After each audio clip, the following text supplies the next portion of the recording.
नमस्ते, म गाइनी योगेश्वर माते। बिन्दुतिर केन्द्रित भएर तपाईहरू हेर्नुहोला केन्द्र बिन्दु टिभी।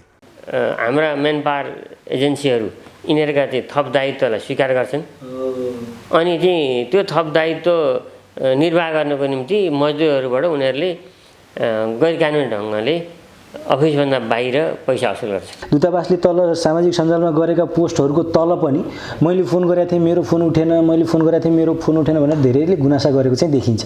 अब यसमा केही सुधार गर्ने पहल गर्न सकिन्छ? बाहिरबाट मानिसहरू ल्याउने बारेमा त्यति उत्सुक नभएको र कामदारहरू बोलाउने वातावरण पनि निर्माण भइ नसकेको अवस्थामा हामीले हतारो गरेर त्यो कुरा लिएर जानु पनि त्यति सान्दर्भिक हुँदैन जस्तो मलाई लाग्छ। हामीले कसैको डेथ हुने बित्तिकै उहाँलाई ल तपाईँ जानुहोस् टिकट काटेर भन्ने स्थिति छैन कि 20वटा लासहरू यहाँ धेरै पहिलादेखि यहाँ नेपालीहरूका लासहरू पनि त्यतिकै जम्मा भएर बसिरहेका थिए। यो कोभिड सङ्क्रमणको अवधि सुरु भइसकेपछि फ्लाइट रोकिए, हामीले रेगुलर ती लासहरू पठाउन सकेनौँ। केही न केही रकमहरू बिदामा गएको मजदुरले पाउनुपर्ने सम्भावना देखिन्छ। यदि उहाँहरू कुनै पनि मूल्यमा कतार फर्कन पाउनु भएन भने त्यो दायित्व वहन गर्ने कम्पनी मार्फत उहाँहरूको हिसाब मिलान गरिदिने सम्बन्धमा कुनै कार्यविधि बनाउन सकिन्छ फर्केर आउनै नपाउने कामदारको लागि? त्यस्तो गर्न दर्शकवृन्द नमस्कार, केन्द्रबिन्दु टक सोमा यहाँहरूलाई स्वागत गर्छु। उपस्थित छु म मनोज नेउपाने। केन्द्रबिन्दु टक सोमा आज हामीले तपाईहरू समक्ष एउटा फरक विषय र फरक भौगोलिक पृष्ठभूमिबाट एउटा अन्तर्वार्ता लिएर आएका छौँ। विशेष गरेर आम नेपालीहरूका लागि वैदेशिक रोजगारीको आकर्षक गन्तव्य हो कतार। यहाँ लाखौँको सङ्ख्यामा नेपालीहरू कार्यरत छन्। विश्वव्यापी रूपमा फैलिएको कोभिड-19ले कतारमा बस्नेहरूको जनजीवनलाई पनि निकै प्रभावित बनाएको छ। वैदेशिक रोजगारीमा रहेका नेपालीहरू कोरोना भाइरसबाट अछुतो रहन सकेका छैनन्।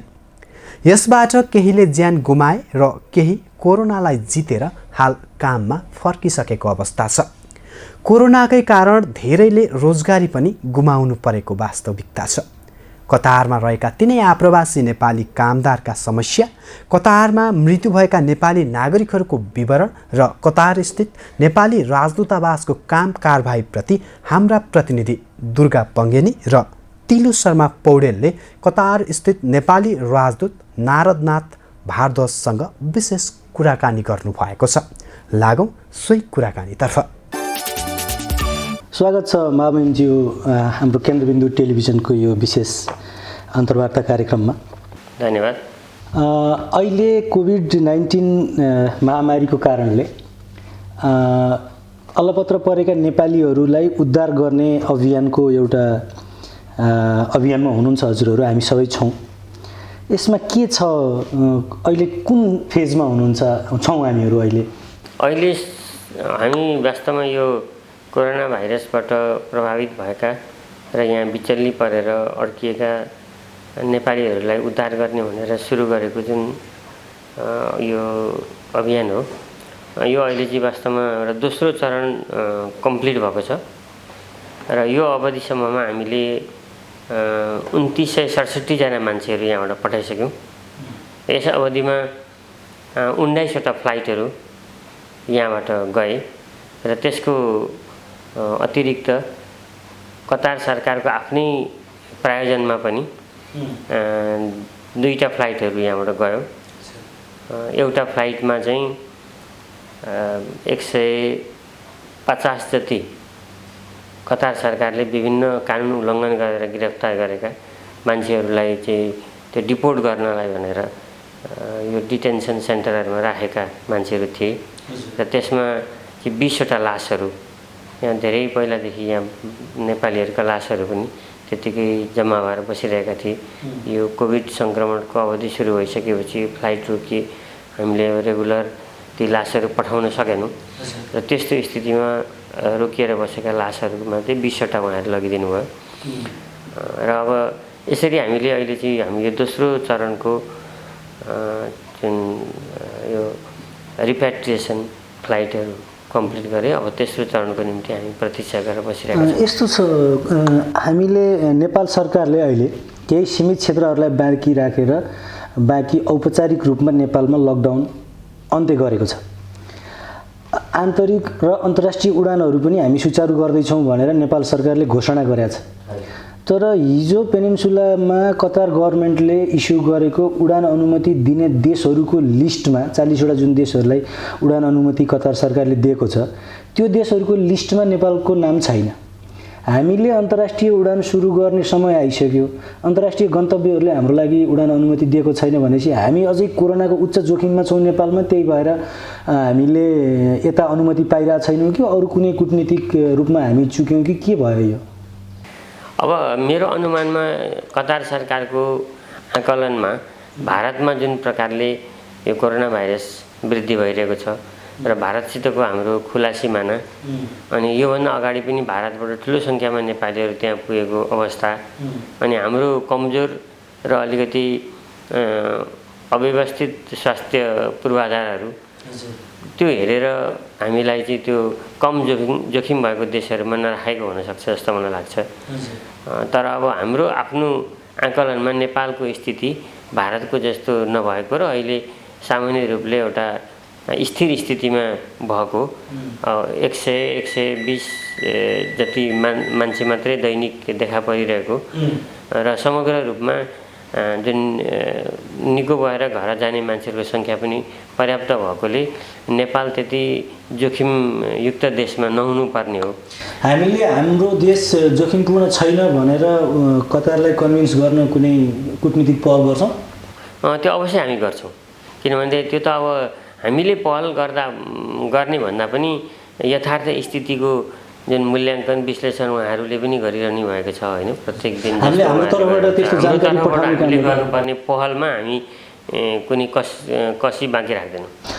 अब अर्को कुरा, बिदामा नेपाल गएका नेपालीहरूको एकदमै धेरै प्रश्नहरू आए। मैले सामाजिक सञ्जालमा मसँग केही क्वेसनहरू गर्न जाँदैछु भनेर लेखेको पोस्टको मुनि अत्यन्तै धेरै प्रश्नहरू आए। जो बिदामा गएका नेपालीहरू उता जुन अन्यलमा हुनुहुन्छ अड्किनु भएको छ उहाँहरूले धेरै क्वेसनहरू गर्नुभयो। त्यसमा के थियो भने बिदामा गएको अवस्थामा उतै रहँदाखेरि 6 महिना क्रस भयो भने त्यो मान्छे नेपालबाट कतार फर्कने प्रक्रिया के हुन्छ? यसको बारेमा के कुरा भइरहेछ, कम्युनिकेट भइरहेछ कतार गभर्नमेन्टसँग हाम्रो? कतार सरकारले यो कोरोना भाइरस सङ्क्रमणको अवधिमा कतिपय यहाँ नेपालीहरूलाई कानुनी उन्मुक्ति दिने कुराहरू गरेको छ। जस्तो उदाहरणको निम्ति उहाँहरूको यस अवधिमा चाहिँ यो आइडी को म्याद गुज्रियो भने र त्यसलाई चाहिँ रिन्यू गर्ने चाहिँ अवसर कतार सरकारले दिने अनि अब त्यसरी म्याद गुज्रेको आइडीको निम्ति जरिमाना नलिने आदि कुराहरू छन्। र अब यो लामो समयसम्म यो कोभिडको कारणले बिदामा बस्न बाध्य भएका मानिसहरूलाई पनि कतार सरकारले भिसा आइडी इस्यु गर्ने कुरामा निश्चित रूपले केही न केही नरम दृष्टिकोण अपनाउँछ र त्यसमा हामीले पनि विभिन्न चाहिँ समयमा कुराकानी गरेका छौँ। नरम दृष्टिकोण कतार गभर्नमेन्टले त राख्यो। हामीले हाम्रो तर्फबाट उहाँहरूलाई कस्तो, जस्तै नेपालमा क्यु भिसा छ, कतार भिसा सेन्टर छ, ती भिसाहरू नेपालबाटै पनि रिन्यू हुन सक्ने अलमोस्ट धेरै पूर्वाधारहरू कतार गभर्नमेन्टले नेपालमा खडा गरेको छ। त्यो अवस्थामा 6 महिना पुरा भएर उता अन्यलमा रहनुभएका, फर्कन नपाउनु भएका, आइडी क्यान्सल हुनुभएका, जस्तै आइडी कार्डमा भिजाको म्याद छ तर 6 महिना क्रस भएको कारणले उहाँको भिजा अटोमेटिक क्यान्सल भयो सिस्टममा। उहाँहरूलाई र उतै बस्दै भिजा सकिनु भएकाहरूलाई विशेष गरेर क्युबिसी मार्फत नै भिजा रिन्यू गरेर कतार भित्री नै इन्भाइरोमेन्ट मिलाउन सक्ने कुनै त्यस्तो सम्भावना देखिन्छ?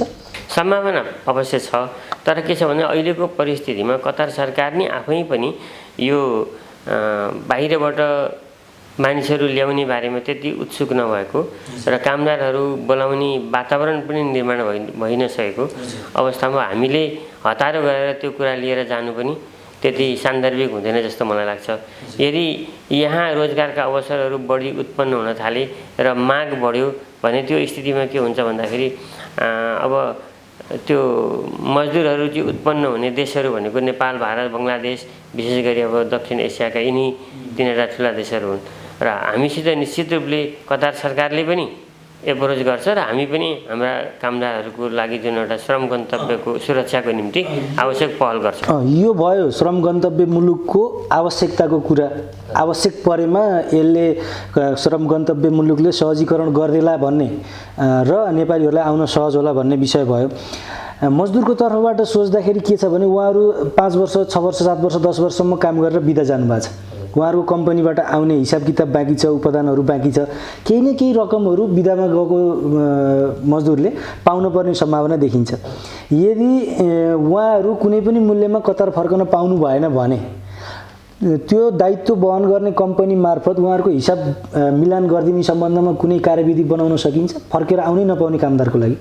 त्यस्तो गर्न सकिन्छ। किन भन्दाखेरि अहिले पनि उहाँहरूले एउटा चाहिँ वारिसनामा हामीलाई दिएर निवेदन लेखेपछि राजदूतावासले चाहिँ यहाँ हाम्रो वकिल हायर गरेको छ र वकिलले अहिले पनि कतिपय मुद्दाहरू हेरिरहेको छ। लगभग 150 भन्दा धेरै मुद्दाहरू अहिले नेपालीहरूका मुद्दाहरू हेरिरहेको छ र मुद्दा कयौँ केसहरूमा मुद्दा जितेर क्षतिपूर्ति, इन्सुरेन्स आदि हामीले उपलब्ध गराएका छौँ। नेपाल गएर अड्किनु भयो अनि यहाँ कम्पनीमा हिसाब लिन आउन पाउनु भएन भने त्यो हिसाबको लागि दूतावासले लडिदिन्छ। गर्न सक्छ, दूतावासले गर्न सक्छ। यो जानकारी एकदमै महत्त्वपूर्ण हुन्छ हाम्रो लागि। अर्को कुरा, कतार भिसा सेन्टरकै विषयमा पनि उहाँबाट हामीसँग कतिको कार्यगत समन्वय गरिरहेछ कतार भिसा सेन्टरले, त्यो त अब मलाई थाहा भएन। के भयो कम्प्लेन चाहिँ के आयो भने कतार भिसा सेन्टरले कतारमा आइसकेपछि मजदुरले गर्नुपर्ने सम्पूर्ण प्रक्रियाहरू क्युबिसीले गर्छ अहिले नेपालमै। मेडिकलदेखि भिजा प्रक्रिया, कार्डसम्मको सबै कामहरू, फिङ्गरप्रिन्टहरू पनि। क्युबिसीमा म्यानपावर व्यवसायीहरूले कसरी ठग्न थाल्यो भने क्युबिसीमा मेडिकल गर्न लैजानुभन्दा अगाडि नै 5,055 तिराएर बाहिरै मेडिकल गर्ने र त्यो बाहिर गरेको मेडिकल पास भएपछि मात्रै क्युबिसीमा लैजाने नयाँ ठगी धन्दा सुरु भएछ। त्यो विषयमा मलाई चाहिँ केही बिलहरू पनि आए। हामीले यसरी पहिला मेडिकल गऱ्यौँ, बाहिर पास भएपछि बल्ल क्युबिसीमा लगियो भनेर केही बिलहरू पनि आए। बिलहरू मैले राखेको छु। यस्तो गर्दाखेरि हामीले यो खबर यसरी पाइसकेपछि सम्बन्धित निकायलाई केही जानकारी दिएर त्यसलाई नियन्त्रण गर्न कोसिस गर्न सकिएला? अब त्यो हाम्रो यहाँको राजदूतावासको कार्यक्षेत्र होइन। यो भनेको क्युबिसीको एउटा आफ्नो अलग किसिमको जुन एउटा काम गर्ने पद्धति छ, उनीहरूको कार्यविधि छ, त्यसअनुसार उहाँहरूले गइरहनु भएको छ। तर हाम्रो श्रम विभागले अवश्य त्यस्ता किसिमका चाहिँ ठगीहरूलाई नियन्त्रण गर्न सक्नुपर्छ काठमाडौँमै। जब क्युबिसीले आफै त्यहाँ स्वास्थ्य परीक्षण गर्ने सुविधा दिएको छ भने त्योभन्दा बाहिर अर्को स्वास्थ्य परीक्षणको आवश्यकता सिर्जना गरेर मजदुरहरूको थप आर्थिक दायित्व निर्माण गर्ने काम हामीले गर्नु हुँदैन। र अब यदि त्यस्तो भइरहेको छ भने यो अवश्य नै चिन्ताजनक कुरा हो र मलाई लाग्छ श्रम विभागले त्यो कुरो देखेको होला। श्रम विभागमा पनि हामीले लिखित उजुरी गरिसकेपछि यहाँबाट पनि श्रम डेस्कले यस्तो किसिमको ठगीहरू भएको खबर आएको छ भनेर कुनै लिखित जानकारी त्यता पठाउने हो भने जहाँसम्म यो ठगी प्रति व्यक्ति 5,055 ठगी भनेको धेरै ठुलो एमाउन्ट हुन आउँछ। त्यो भयो भने नियन्त्रण होला आशा गरौँ। अनि समाजसेवीहरू जस्तै अहिले भर्खर पनि मैले एनआरएन अध्यक्षज्यूलाई बाहिर भेटेँ। उहाँले सकारात्मक कुरा गर्नुभयो। हाम्रो यो उहाँहरूले अनुदानको रूपमा केही टिकटहरू उपलब्ध गराउनु भएको रहेछ। त्यो काममा त समन्वय गरेको देखियो। तर गैर-आवासीय नेपाली सङ्घका ग्रुपहरूमा छलफल हुँदाखेरि एनआरएनले हामीसँग कम्प्लिटली छलफल समन्वय नगरेको, हाम्रो सहयोग नलिएको। हामी सहयोग गर्न तयार थियौँ तर दूतावासले हाम्रो सहयोग लिनै चाहनु भएन, हामीसँग समन्वय गर्नु भएन भनेर जिम्मेवार मान्छेहरूले जिम्मेवार ठाउँमा अभिव्यक्ति दिएको देखिन्छ। के छ, के अप्ठ्यारो परेर एनआरएनसँग त्यो दूरी बनायो दूतावासले भन्ने? होइन, दूतावासले एनआरएनसित कुनै दूरी बनाएको छैन।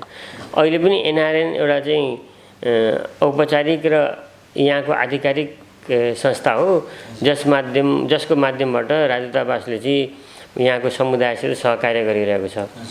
यहाँको जुन व्यावसायिक समुदाय पनि छ, तर व्यावसायिक समुदाय चाहिँ आफैमा त्यो वैधानिक संस्था नभएको हुँदा एनआरएन जसरी त्यो संस्थासित हामी प्रत्यक्ष रूपले सहकार्य गर्न अहिले सक्दैनौँ र एनआरएन मार्फतै हामीले त्यो व्यावसायिक संस्थासित पनि हामी गइरहेका छौँ।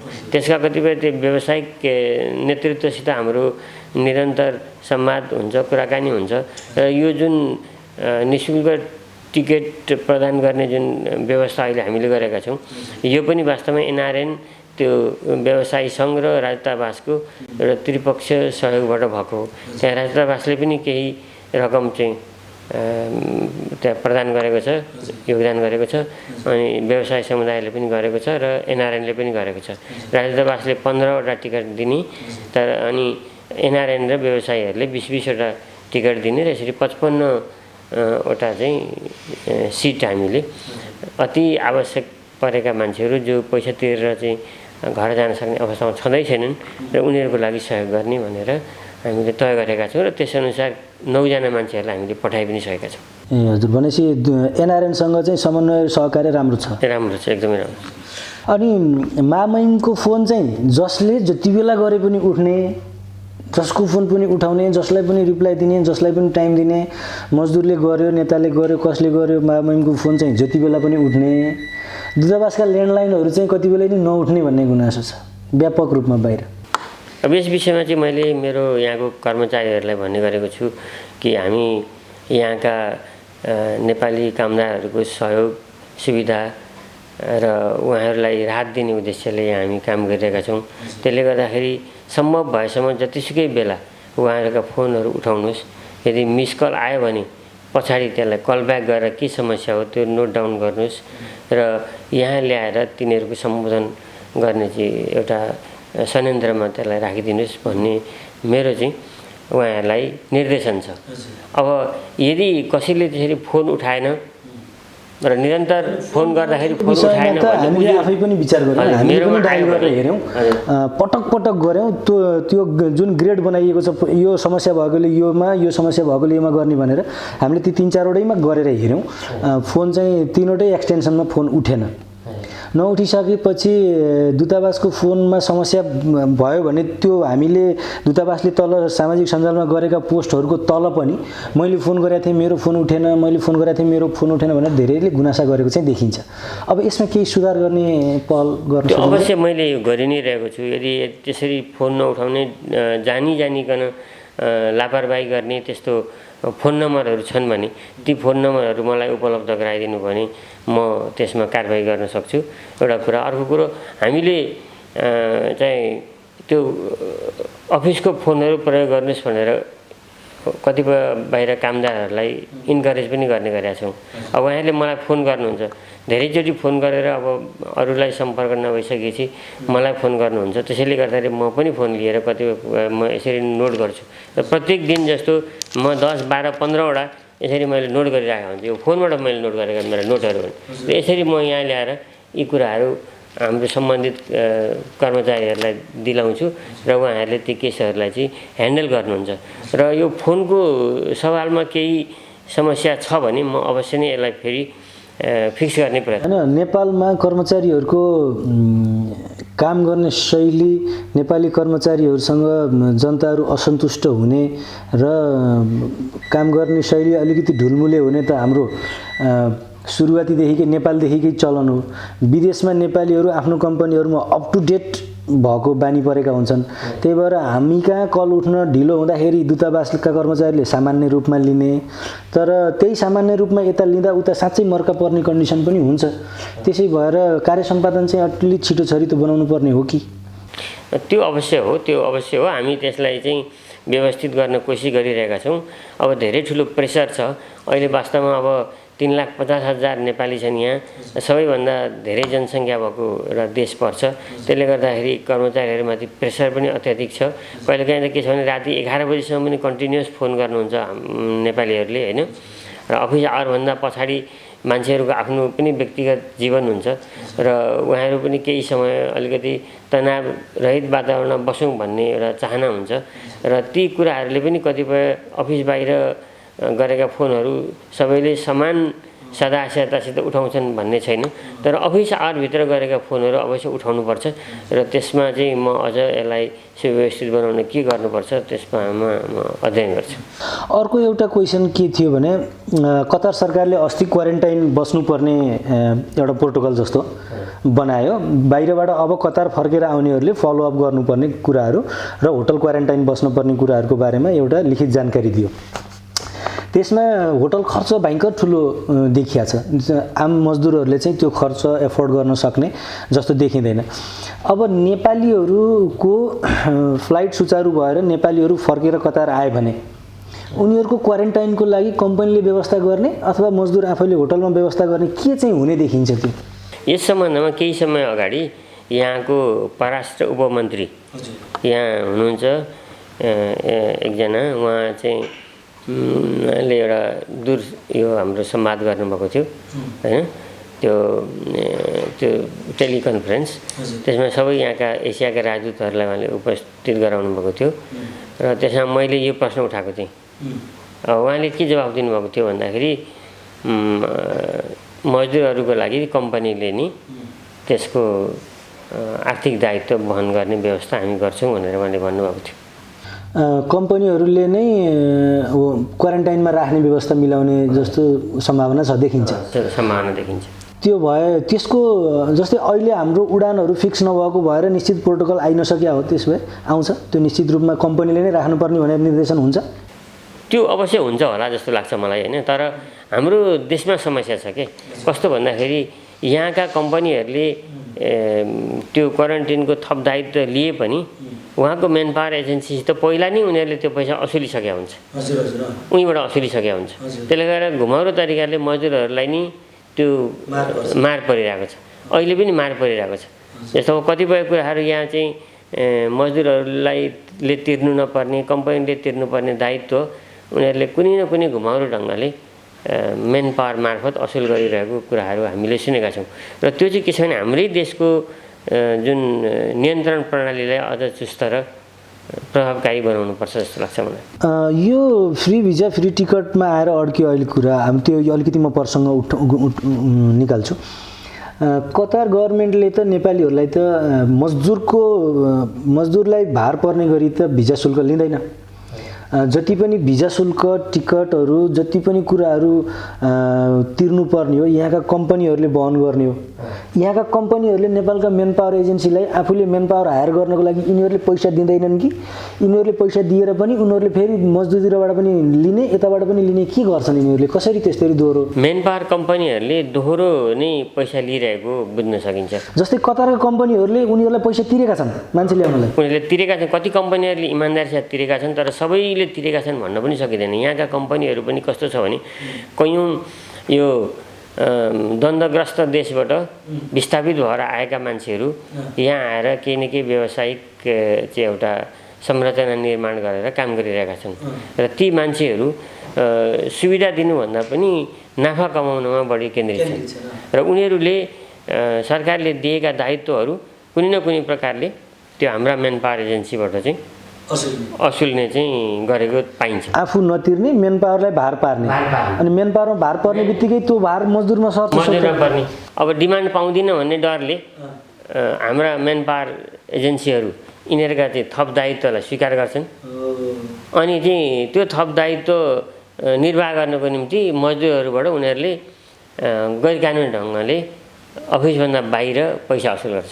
कागजहरू चाहिँ मेन्टेन गर्छन्, डकुमेन्ट चाहिँ एक्ज्याक्ट कतार गभर्मेन्टको प्रोटोकल अनुसारकै हुन्छ, तर पैसा चाहिँ असुलिरहन्छ। पैसाको चलखेलको यिनीहरूले उता भुक्तानी नदिने, उताकाले मजदुरसँग उठाउने गरिरहेछ। उठाउने त्यो मजदुरहरूबाट पाएको हामीले गुनासो यो हो। तर अब के छ भनेदेखि उनीहरूसित लिखित आधार केही पनि हुँदैन। लिखित आधार केही नभएकोले गर्दाखेरि त्यसलाई एउटा कानुनी उपचारको बाटोमा जान हामीलाई पनि अप्ठ्यारो छ। एक्ज्याक्टली हामीले यो फ्री भिजा फ्री टिकटको जुन हाम्रो सरकारको नीति छ यसलाई कार्यान्वयन चाहिँ किन गर्न सकेनौँ? के छ हजुरलाई यो छोटो कार्यकालभित्र के चाहिँ समस्या त्यस्तो लाग्यो जसले हामीलाई फ्री टिकट र फ्री भिजालाई कार्यान्वयन गर्न अप्ठ्यारो पर्यो? के चाहिँ त्यस्तो पर्यो? यो चाहिँ मलाई के लाग्छ भन्दाखेरि हामीले सक्षमता राम्रोसित चाहिँ परीक्षण नगरिकन जस्तो सुकै मेन पावर कम्पनीलाई पनि इजाजत दिँदाखेरि यो स्थिति पैदा भएको हो। यसलाई चाहिँ उनीहरूको सक्षमता हेरेर अनि सरकारको निगरानीको त्यो एउटा दायराभित्र पर्ने गरी थोरै मेन पावर कम्पनीहरूलाई यो काम सञ्चालन गर्ने अनुमति दिएको खण्डमा मलाई लाग्छ यस्ता किसिमका गैर कानुनी र बेथितीहरू रोक्न सकिन्छ। मर्जमा जाँदै थियो मेन पावरहरू, हेर्नुहोस् मर्जरमा लगेर निश्चित सङ्ख्यामा 150 को सङ्ख्यामा मात्रै मेन पावर कम्पनीहरू राख्ने र त्यसलाई कडा रूपमा निगरानी गर्ने भनेर मेन धरोटीको रकम पनि बढाइएको थियो र धेरै मेन पावर एजेन्सीहरू त्यो धरोटी रकम नै पुरा गर्न नसकेर बाध्यात्मक मर्जमा जाँदै थिए। तर अहिलेको सरकारले त, हाम्रो सङ्घीय सरकारले त सबै मेन पावर एजेन्सीहरू स्वतः रिन्यू गरिदियो नि त्यो। त्यसरी त हामी कसरी फ्री भिजा फ्री टिकटमा जान सक्छौँ त? त्यही त, यो अप्ठ्यारो कुरा छ, यो धेरै जटिल कुरा छ। अब आउने दिन कस्तो हुन्छ, वैदेशिक रोजगारको जुन सम्भावना हो त्यो सम्भावनालाई हामी हिजोकै चाहिँ एउटा चस्माबाट हेर्न सक्दैनौँ। अब आउने परिस्थिति भनेको बेग्लै हुनसक्छ। अब यो सोसल डिस्टेन्सिङ, मास्कको प्रयोग, अनि अब अरू सुरक्षा मेकानिजमको बिचमा गर्नुपर्ने कामहरू र निर्माणका जुन दायित्वहरू छन्, ती सन्दर्भमा अब आउने वैदेशिक रोजगारीको जुन एउटा समग्र गतिशीलता छ त्यो पनि फरक हुनसक्छ जस्तो मलाई लाग्छ कि। अब यो स्थितिलाई हेर्दाखेरि मलाई के लाग्छ भन्दाखेरि, अब यो कोरोना भाइरसको नियन्त्रण यदि विश्वव्यापी रूपमै सोचे जस्तो भएन भने अब केही महिनाभित्रै 2022 को यो वर्ल्ड कप यहाँ हुन सक्छ कि सक्दैन भन्ने कुराको निर्णय हुन्छ र त्यो निर्णयले यहाँको रोजगारीको भविष्यलाई धेरै ठुलो हदसम्म प्रभाव पार्छ। त्यसले गर्दाखेरि अब मलाई के लाग्छ, केही प्रतीक्षा गर्नुपर्ने हुन्छ। 5-6 महिना प्रतीक्षा नगरिकन आउने चाहिँ रोजगारीको समग्र परिदृश्यलाई हामी यहाँ चाहिँ अन्दाज लगाउन सक्दैनौँ। जे होस्, मजदुर चाहिँ दुईतिरबाट च्यापिने, मेन पावरतिरबाट पनि पैसा तिरेर विदेशमा काम गर्न आउनुपर्ने र यहाँ पनि तलब सुविधाहरू नपाउने त्यस्तो अवस्थाको चाहिँ अन्त्य हुँदै जाओस् भन्ने कामना गरौँ। अब फेरि स्वास्थ्य अवस्थातिरै फर्कौँ। अहिले कतारमा हामीले कोरोनाबाट प्रभावित नेपालीहरूको बारेमा अलिकति जानकारी दिनुहोला। यो कोरोनाबाट अहिलेसम्म कतारमा कतिजनाको मृत्यु भयो? मृत्यु भएको खबर, मतलब सङ्क्रमितहरूको खबर त उनीहरूले नेसनालिटी छुट्याएर दिँदैनन्, डेथ रिपोर्ट त उनीहरूले नेसनालिटी छुट्याएरै दिन्छन् होला नि, होइन? डेथ त दिन्छन्, डेथ दिएका छन् र अहिलेसम्म हामीले जानकारी भए अनुसार कोरोना रिलेटेड डेथ अहिले हामीसँग 17 जनाको नेपालीहरूको मृत्यु भएको। 17 जना नेपालीहरूले यहाँ कोरोनाले डेथ भएको। अब कति चाहिँ कस्तो छ भने यहाँ मृत्यु अब हेड इन्जुरीबाट डेथ भएको भनेर लेख्छ, तर त्यसको चाहिँ त्यो हेल्थ रिपोर्टमा, त्यो ल्याब रिपोर्टमा चाहिँ कोरोना पोजिटिभ भनेर पनि आइरहेको हुन्छ। अब त्यस्ता केसहरू पनि जोडेर भनौँ न। हो, बुझेँ। जस्तासुकै डेथ भए पनि कोरोना पोजिटिभ देखियो डेड बडीमा भने त्यो मान्छेलाई, त्यो डेड बडीलाई हामीले नेपाल लान पाएनौँ भनेपछि त्यो डेथ अफ कज अरू जेसुकै भए पनि त्यसलाई कोरोनाले मृत्यु भएको समूह अन्तर्गत राख्नु पर्यो। भनेपछि 17 जना नेपाली जनताहरू यहाँ बिते। कतिजनाको चाहिँ सद्गत गर्यो कतार गभर्मेन्टले, त्यसको रिपोर्ट गरेका छन् केही? अब यसभन्दा अगाडि 10 जनाको यहाँ चाहिँ दाह संस्कार भएको, सामूहिक रूपमा भयो त्यो दाह संस्कार? सामूहिक रूपमा होइन, त्यो फरक इन्डिभिजुअलै भएको छ र त्यसमा चाहिँ केही यो कोरोना रिलेटेड केसहरूको डेड बडीहरूको पनि दाह संस्कार भएको छ। तर अब कतिको चाहिँ हामीले उहाँको परिवारबाट स्वीकृति नपाएकोले तिनीहरू अहिले पनि दाह संस्कार हुन सकेको छ। मतलब कोरोनाबाट बितेको मान्छेको डेड बडीको दाह संस्कार गर्नलाई पनि दूतावासले समन्वय गरेर स्वीकृति दिएपछि मात्रै हुने हो, उहाँहरूले आफ्नै तरिकाले गर्नुहुन्न। भनेपछि हामीले स्वीकृति नेपालबाट पनि लिनुपर्छ, परिवारबाट लिनुपर्छ। त्यो बिचमा कोरोनाबाट मृत्यु भएका मजदुरहरूले के कस्तो, मतलब के पाउँदो रहेछन्? कुनै क्षतिपूर्ति, कुनै इन्सुरेन्स, कुनै केही दिँदो रहेछ यताबाट? अब कोरोना भाइरसबाटै मृत्यु भएकाको लागि भनेर खास त्यस्तो क्षतिपूर्तिको व्यवस्था अहिलेसम्म बुझेको छैन, होइन? तर कम्पनीले दिने जुन क्षतिपूर्ति छ त्यो स्वाभाविक रूपले त्यो हिसाब किताब सेटलमेन्टको कुराहरू त्यो गर्नैपर्छ। त्यो नगरिकन कम्पनीलाई हामीले एनओसी दिँदैनौँ र त्यहाँ कुनै मान्छेको डेथ भइसकेपछि डेड बडीलाई दाह संस्कार गर्ने जिम्मेवारी पनि त्यही कम्पनीको हुन्छ। त्यसले गर्दाखेरि उहाँहरूले पाउने जुन दायित्वहरू हो त्यो कम्पनीले निर्वाह गर्नुपर्ने दायित्व, उहाँहरूले पाउनुपर्ने सबै रकमहरू, क्षतिपूर्ति, इन्सुरेन्स, त्यो सबै क्लियर नभएसम्म हामी उहाँहरूलाई एनओसी दिँदैनौँ।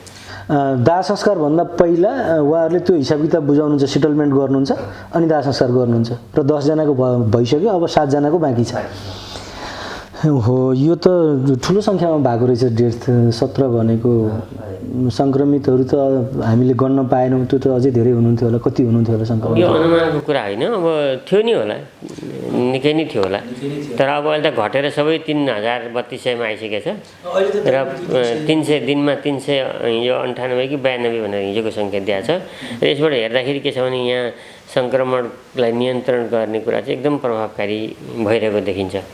यो अरू जस्तै परिवारको स्वीकृति पाइएन भन्नुभयो मामजीले, परिवारहरूले दाह संस्कारको लागि स्वीकृति चाहिँ किन नदिनु भएको? अब उहाँहरूले अब धेरै समयसम्म हामीले यहाँ पत्रचार गर्छौँ, पत्रचार गरिसकेपछि जवाफ आउँदैन। अब एउटा खास गरी सञ्जय यादव भन्ने चाहिँ कामदारको डेड बडी यहीँ छ, तर उहाँको भाइ पनि यहीँ हुनुहुन्छ र उहाँले निरन्तर त्यो लास लान पाऊँ भनेर माग गरिरहनु भएको छ। जबकि त्यो पोजिटिभ, हजुर, र त्यो दिन सकिने कुरा कतार सरकारले पनि दिँदैन र हामीले पनि त्यसलाई चाहिँ उहाँलाई कन्भिन्स गर्न अरू कुनै कन्भिन्स गर्न त अब मैले आफ्नो व्यक्तिगत रूपले तपाईँले भनिहाल्नु, म व्यक्तिगत रूपले फोन उठाउँछु र उहाँसित मैले आफैले कुरा गरेको छु यस्तो यस्तो स्थिति हो भनेर। अब अरू यहाँका समुदायका मानिसहरूले पनि उहाँलाई फोन गर्नुभएको छ।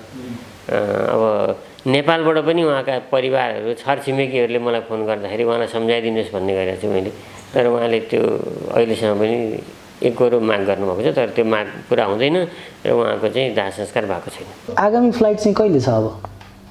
अब अहिले चाहिँ हामीले सरकारसित सम्पर्क गरिरहेका छौँ, परराष्ट्र मन्त्रालयसित, र अहिले हामीले थाहा पाएअनुसार चाहिँ बाहिर जाने हाइवेमा पुल भत्केको कारणले गर्दाखेरि त्यो आवागमन बन्द छ। अनि यहाँबाट गएका प्यासेन्जरहरूलाई होल्डिङ सेन्टरमा राखेर कुन प्रदेशको हो त्यो प्रदेशमा सोझै लाने गरिन्छ र उहाँकै क्वारेन्टाइनमा राख्ने गरिन्छ र त्यो बाटोको अवरोधको कारणले गर्दाखेरि अहिले केही समय रोकिएको हो भनिएको छ। गाडी पहिरोले गर्दाखेरि विदेशबाट मान्छे लगेपछि काठमाडौँ 26-27 पछाडि सायद यो फेरि सुचारू हुन्छ होला।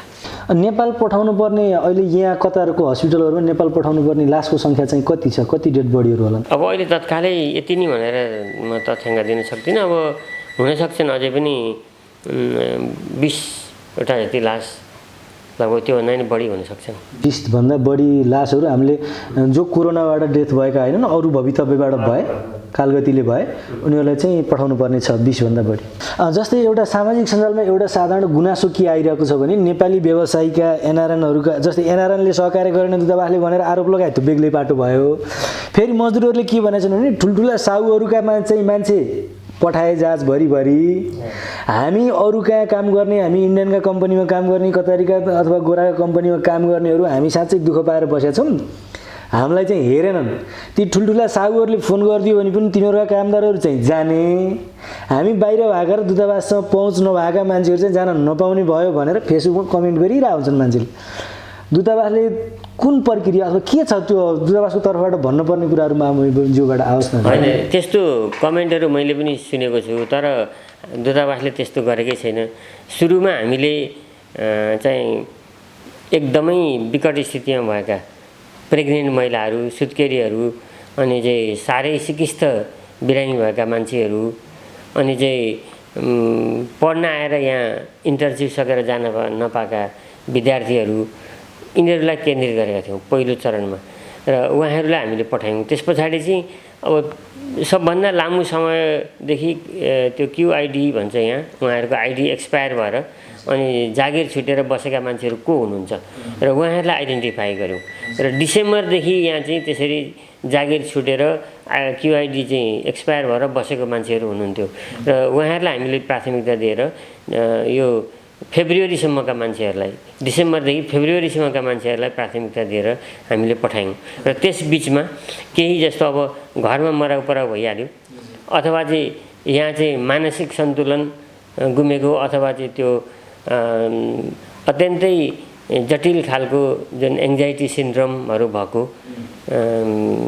मान्छेहरू कोही छ भने त्यस्तोलाई आइडेन्टिफाई गरेर हामीले पहिल्यै पठाइदिउँ। अनि महिलाहरू जसले घर जान्छु भनेर निवेदन दिन्छ उसको पनि हामीले अवधि नहेरिकन पठाइदिउँ। र यसरी पठाउँदाखेरि अब कहिलेकाहीँ के हुन्छ भने म धेरै समयसम्म प्रतीक्षा गरिरहेको छु, तर भर्खरै निवेदन दिने मान्छेले अथवा QID चाहिँ अहिले पनि भ्यालिड मान्छे भएको मान्छे गयो भन्ने कुरा चाहिँ यस्तोमा केही परेको हुनसक्छ। तर हामीले जानी कुनै पनि अब चाहिँ त्यो एउटा प्रभावमा परेर कुनै किसिमको प्रलोभनमा परेर कुनै ठुला र ती शक्तिशालीहरूको चाहिँ दबावमा परेर हामीले त्यस्तो मान्छे पठाएका छँदै छैनौँ। अनि जहाँसम्म कम्पनीहरू ठुला कम्पनीहरूका मान्छेहरू पठाउने भन्ने कुरा छ, कहिलेकाहीँ यस्तो स्थिति हुन्छ। एउटा कम्पनीले के भन्यो, कम्पनीको मालिकले भने म कतारबाट मेरो बिजनेस डुब्यो र म निस्केर दिल्ली आइपुगेँ, मेरा अरू सबै कामदारहरूलाई मैले चाहिँ हटाएँ। त्यहाँ 30 जना कामदारहरू छन्, नेपाली कामदारहरू। उनीहरूलाई यो जुन 29 तारिकसम्ममा यदि नेपाल फर्काइदिनुहुन्छ भने म आफ्नै खर्चमा नेपाल पुर्याइदिन्छु, नभए 30 जुनदेखि म चाहिँ स्विच अफ गरेर बेपत्ता हुन्छु। मेरो गम्भीर स्थिति हो। त्यसले गर्दाखेरि तपाईँ के गर्नुहुन्छ भनेर मलाई डाइरेक्ट फोन गरेर उसले भन्यो दिल्लीबाट। भनेपछि अब मैले ती मान्छेहरू, ती 29 जना मान्छेहरू यदि उसले छोडिदियो, ऊ बेपत्ता भयो भने राजदूतावासको टाउकोमा आउँथ्यो। उनीहरूलाई खुवाउनु पियाउनु एकोमोडेसनको सुविधा दिनु अनि नेपाल पुर्याउनु पनि हाम्रो दायित्व हुन आउँथ्यो। त्यो स्थितिबाट बस्नको लागि मैले लु तिम्रो माग पुरा गरिदिन्छु, 29 गतेको फ्लाइटमा हालिदिन्छु भनेर अरूलाई पछाडि सारेर भए पनि ती मान्छेहरूलाई पठाइदियौँ हामीले। त्यो डिसिजन त सही डिसिजन थियो हाम्रो लागि। अब त्यो गरेको, अब त्यो देख्नेहरूले कतिपय साथीहरूलाई त्यो अन्यायपूर्ण लागेको पनि हुन्छ। जो पीडामा हुनुहुन्छ, जान पाउनु भएको भने उहाँहरूलाई त अब के छैन, आफ्नो सापेक्षतामा त्यो हेरिदिँदाखेरि त्यो त अन्यायपूर्ण लाग्न सक्छ। अब अहिले पनि यहाँ एउटा आइरहेको छ, एउटा कति CDC भन्ने कम्पनीले यति कति भनौँ न झन्डै 500 जति मान्छेहरू म चार्टर फ्लाइटबाट लगिदिन्छु भनेर आइरहेको छ कम्पनीमा काम गर्ने कम्पनीहरू।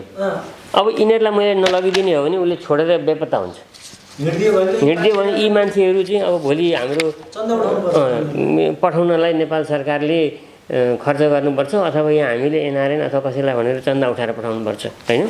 अनि त्यो भएकोले अब यिनीहरूलाई प्राथमिकता नदिई नहुने स्थिति छ।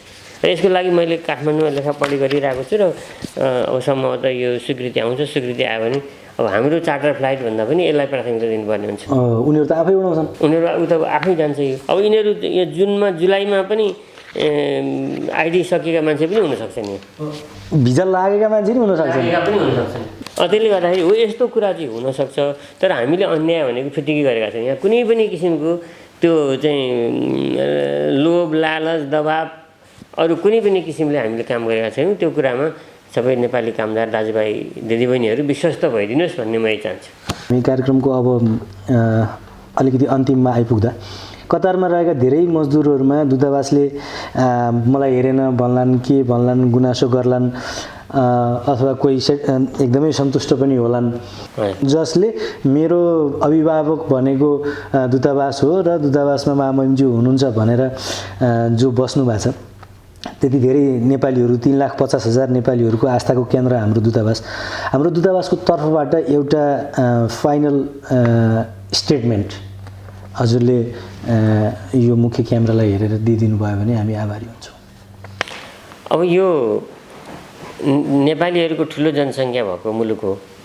यहाँ धेरै नै नेपालीहरूका समस्याहरू पनि छन्। ती समस्याहरू अब यो ID एक्सपायर हुनेदेखि लिएर समयमा घर जान नपाउने, आफ्ना परिवारका आमा बाबु दाजुभाइ दिदीबहिनी छोराछोरीको मृत्यु हुँदा पनि तत्कालै घर पुग्न नसकिने अहिलेको जुन एउटा जटिल स्थिति छ, त्यो जटिल स्थितिले कामदारहरूलाई, पीडित कामदारहरूलाई अवश्य दुखित बनाउँछ। तर दुःख हामी पनि महसुस गरिरहेका हुन्छौँ। तर अब हाम्रो सहजीकरणको जुन एउटा सीमा छ त्यसलाई नागेर हामी तत्कालै त्यो सहयोग पुर्याउन सक्ने स्थितिमा पनि हुँदैनौँ। र अहिले बारम्बार हामीले यसरी मेरो आमा मर्दा पनि मैले घर जान पाइनँ, बाउ मर्दा पनि घर जान पाइनँ, राजदूतावासले छिटो काम गरिदिएन, गरेको भए हुन्थ्यो भन्ने गुनासाहरू मैले पनि सुन्ने गरेको छु। अब ती गुनासाहरू चाहिँ के हुन् भने यहाँको यथार्थतालाई बुझेर गरिदिनुहोस् भन्ने म आशा गर्छु। किनभनेदेखि अब हामीले कसैको डेथ हुने बित्तिकै उहाँलाई ल तपाईँ जानुहोस् टिकट काटेर भन्ने स्थिति छैन। पहिलो कुरा त हाम्रो जुन त्यो रिप्याट्रिएसन चार्टर फ्लाइटहरूको चाहिँ तालिका आउनु पर्यो। तालिका आइसकिसकेपछि हामीले नेम लिस्ट बनाउँछौँ। त्यो नेम लिस्ट चाहिँ पहिला हामीले परराष्ट्र मन्त्रालयलाई पठाउनुपर्छ। परराष्ट्र मन्त्रालयले अनि त्यसलाई चाहिँ यो MOI भन्छ, मिनिस्ट्री अफ इन्टेरियर, त्यहाँ पठाउँछ। त्यहाँ उहाँहरूको सबै ब्याकग्राउन्ड चेक हुन्छ र कसैसित केस हुन्छ, अब कसैले ऋण तिरेर ऋण नतिरेको हुन्छ, कसैले माथि पुलिसको चाहिँ अब वारेन्ट हुन्छ। अब ती मान्छेहरूलाई निगरानी गर्छ र रोकिदिन्छ। अनि त्यहाँबाट एप्रुभ भएर आएपछि पनि फेरि यो लिस्ट चाहिँ यो सिभिल एभिएसन अथोरिटीमा जान्छ। सिभिल एभिएसन अथोरिटीबाट यहाँ आएपछि अनि मात्रै हामी टिकट काट्नको लागि त्यो लिस्ट हामी प्रकाशित गर्छौँ। यो सबै प्रक्रियाहरू यहाँ हाम्रा कामदारहरूलाई थाहा हुँदैन। अनि त्यसले गर्दा अनावश्यक टाइम राखिदियो। मेरो आमा बित्नुभएको, बुवा बित्नुभएको, मैले चाहिँ त्यसको उहाँको संस्कारमा क्रियामा भाग लिन जान पाइनँ भनेर गुनासोहरू आउँछ। अब यी गुनासाहरूलाई हामीले सकेसम्म सम्बोधन गर्ने प्रयत्न गरेका छौँ र उहाँहरूलाई पहिलो प्राथमिकतामा राखेर पठाउने गरेका छौँ। तर के छ भने राजदूतावासका पनि सीमाहरू हुन्छन् र ती सीमाभित्र उहाँहरूले सहयोग गरिरहनु भएको छ भन्ने कुरो बुझिदिनुहोस्, म यही अनुरोध गर्न चाहन्छु। हस्, धन्यवाद महामहिमज्यू, हजुरको अमूल्य समय दिएर हामीलाई यति धेरै कुराहरू क्लियर पारिदिनु भयो, त्यसको लागि आभार व्यक्त गर्छु। यहाँहरूले मलाई पनि यहाँ आफ्ना कुराहरू राखेर धेरै कुराहरू स्पष्ट पार्ने मौका दिनुभयो, त्यसको लागि म यहाँलाई धन्यवाद दिन चाहन्छु।